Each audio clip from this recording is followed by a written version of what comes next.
Honor released its first foldable at the start of last year, but unfortunately it didn't leave the gates of China, despite it being pretty much the best foldable around. In steps this guy, the Honor Magic VS, which is not only a refresh to last year's great Magic V, but is Honor's very first foldable smartphone to enter the global market just a few months after its Chinese debut. The Magic VS literally just got announced globally, so be sure to check the price in the comments section, but from what I've heard, pricing should be rather competitive. The Magic VS has improved in a few key areas over its predecessor. It has a lighter, refined design with a new gearless hinge, a larger battery, a faster chipset, better cameras, and most importantly, it now supports full Google services due to it being the global version. Does Honor's latest foldable flagship have what it takes to go beyond the Galaxy and become the best foldable in the international market? Let's find out in my full review of the Honor Magic VS.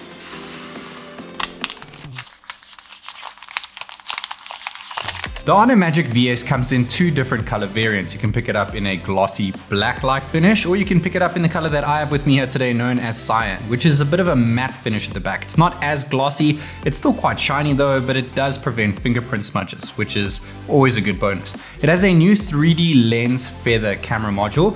It looks pretty nice. I like how it flares on each opposite corner, and we do have a plasticky leather case in the box, which is once again a nice touch. The Magic VS has a larger 5000 mAh battery. It has the same 66 watt wide charging that we saw last year, still no wireless charging. We have a Snapdragon 8 Plus Gen 1 CPU inside, as well as an Adreno 730 integrated GPU and Honor's self-developed GPU Turbo X. We have LPDDR5 RAM, UFS 3.1 storage, as well as dual SIM 5G, Wi-Fi 6, Bluetooth 5.2, and NFC. The Magic VS unfortunately lacks an IP certification, and the backplate is made of glass while unspecified. The front screen is also made of glass with magnesium alloy support and fingerprint protection. The main display is of course plastic so that it can fold, but it does have a titanium alloy screen supporting layer, as well as a magnesium alloy screen frame, which you can see on the borders of the screen. The frames are made from aluminum, and the hinge is made from a new aerospace grade polymer alloy. While folded, the phone comes in at 12.9mm thick, and there is absolutely no gap. And when unfolded, it's pretty much the thinnest foldable around at 6.1mm thick. It's not quite the lightest foldable around, but it is still lighter than last year's Magic V, and it comes in at just 267 grams. And when it comes to cameras, we have an identical 50 megapixel ultra-wide sensor that we saw in last year's Magic V. However, the main sensor has gotten quite a big improvement here, jumping up to a 54 megapixel IMX 800 main sensor. But the latest addition to this year's Magic VS is the inclusion of a telephoto camera, which was lacking in last year's Honor Magic V. Now, of course, we can use our phone's cover screen as a preview screen so that the subject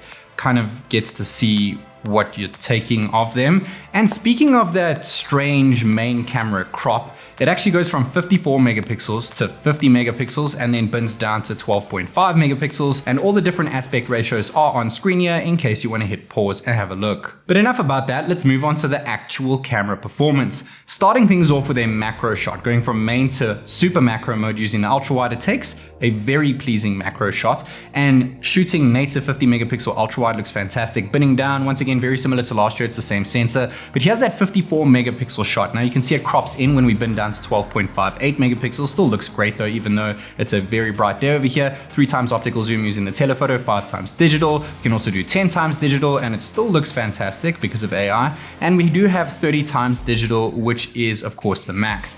We can take a 3 times optical shot of me, though there's no portrait option for it, and taking a normal shot of me looks great. A 1 times portrait looks good with great edge detection, and we do have a 2 times portrait option, but there's no way of using the telephoto in portrait mode. We can shoot 4K 30 FPS using the main camera to get a great natural depth of field, and we can also use the 4K 30 FPS mode to shift from ultra wide to main to the telephoto and go all the way up to 10 times digital zoom in one shooting. And you can see the camera switch, which is a good thing, but it's not as smooth as I would have hoped for. Ultra wide is capped at 4K 30 FPS. Unfortunately, when you're shooting at 4K, you're gonna get slightly choppy 30 FPS, but I don't know why I just said choppy, since it's still ridiculously smooth and handles lighting very well.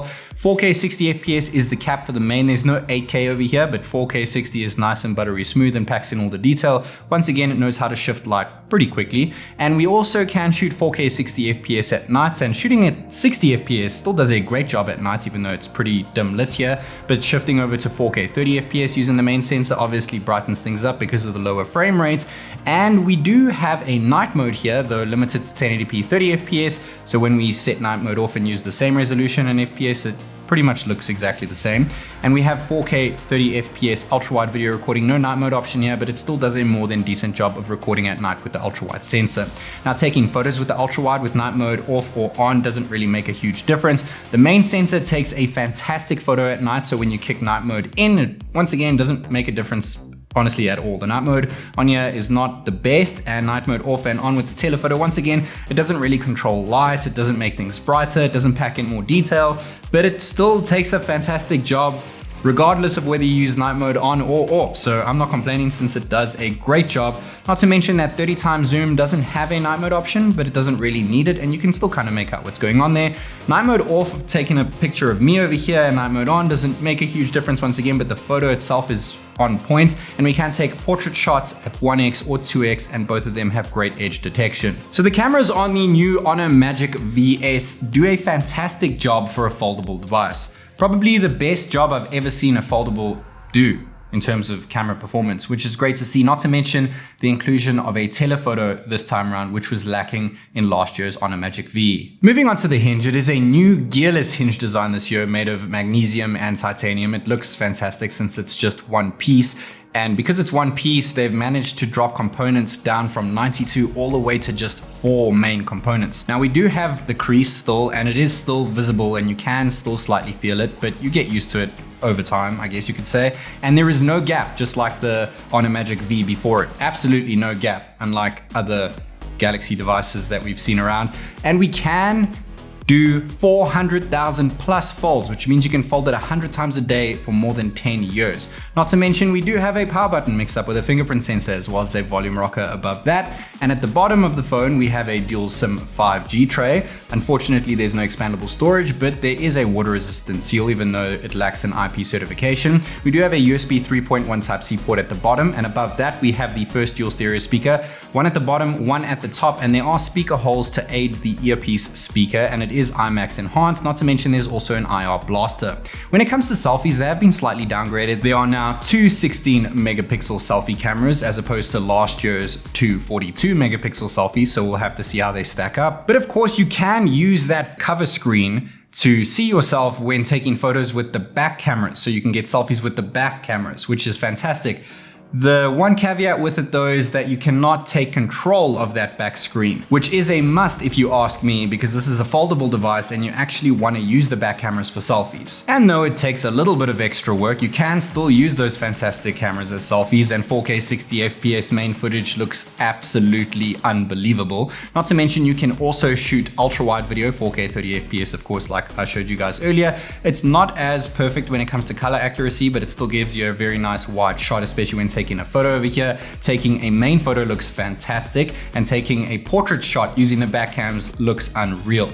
Now, enough about the back cams, let's focus on those selfie cameras on the front, inside the display or on the cover screen, and they actually do a more than decent job for a 16 megapixel snapper, especially when in portrait mode. Pretty much perfect edge detection. Even when there's a lot of light in the background, it seems to know what it's doing with post-processing. What's up guys, this is TechNick recording a full HD 60 FPS selfie video using the brand new global variant Honor Magic VS. It is unfortunately capped at 1080p and 60 FPS when using the selfie cam. Nevertheless, let me know your thoughts on the audio as well as the video quality. So it's a bit of a bummer that selfie video recording is capped at 1080p, even though last year's Magic V could do 4K selfie video, though we do get 60 FPS and it looks okay at night. Dropping the frame rate to 30 FPS at night, of course, brightens things up, but the detail is lacking when recording with the selfie camera at night, so I'd suggest that you stick with the back cams.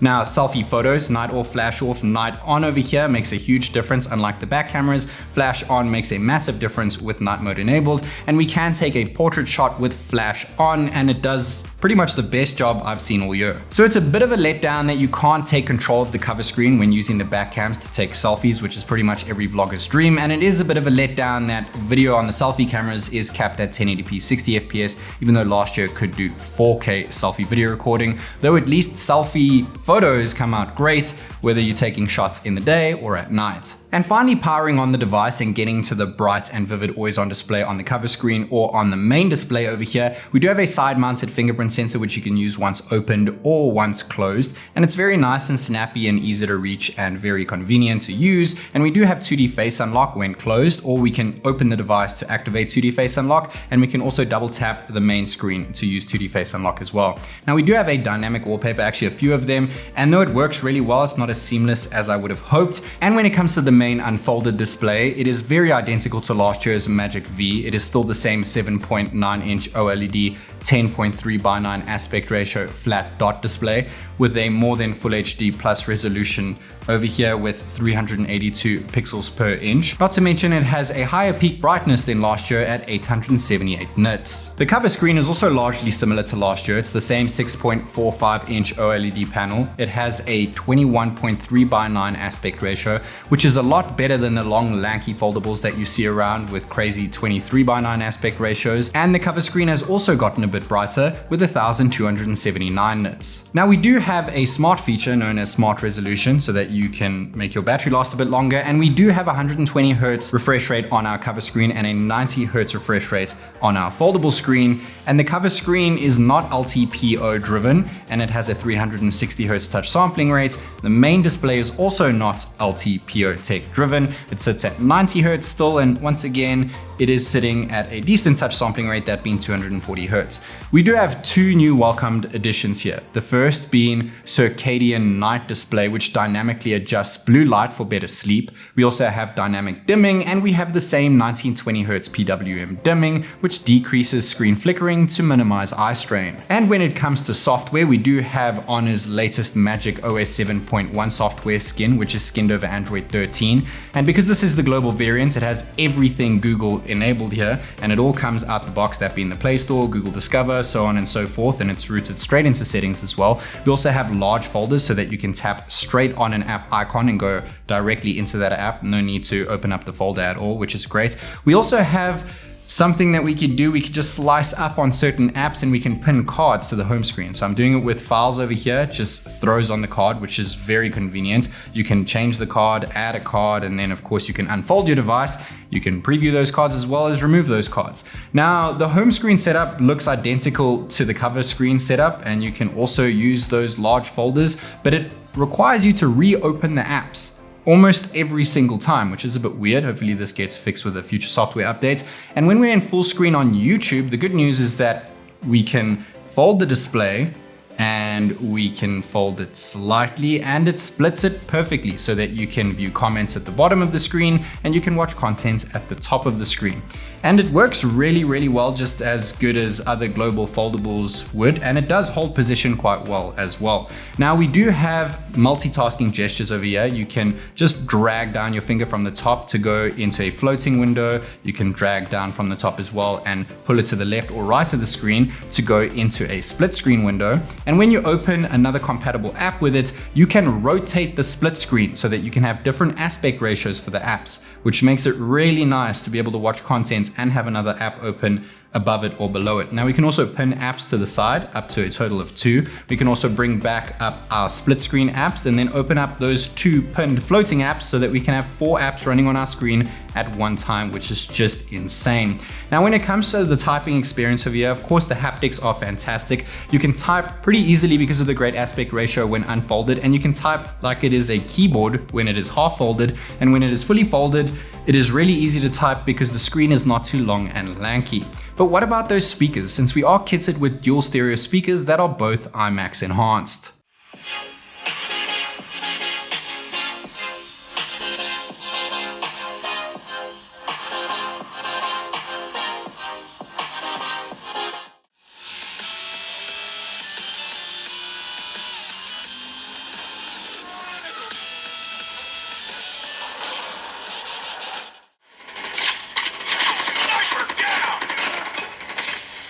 Mag.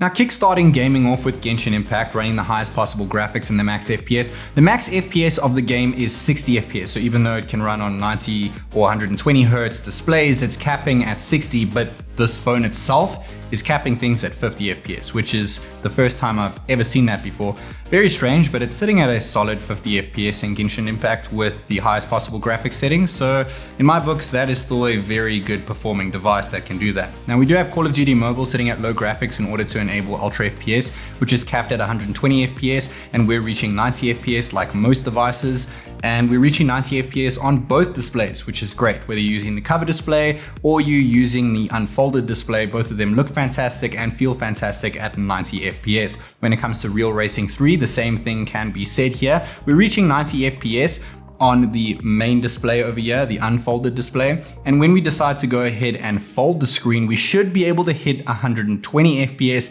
but unfortunately, it's also capping at 90 FPS. And the same thing happened with its predecessor, the Honor Magic V. It capped both screens to 90 FPS when playing this game, which is a bit weird. I think it's a bit of a software issue. Hopefully, once again, this gets fixed going forward with a software update.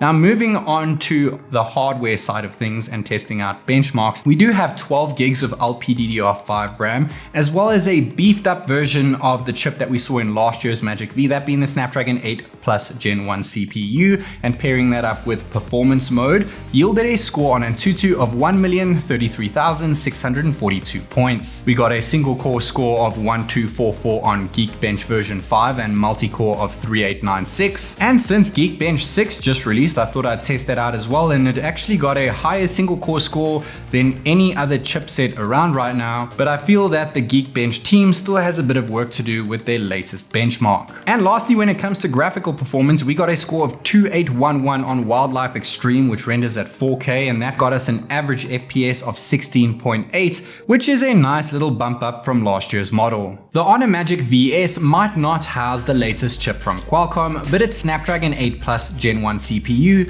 puts it on par with other flagship foldables around in terms of benchmarks and gaming. Its MagicOS software is a treat thanks to its global integration, fully packed in Google services, and packs in all the necessary features we've come to know and love from foldables, and then adds an extra layer of detail.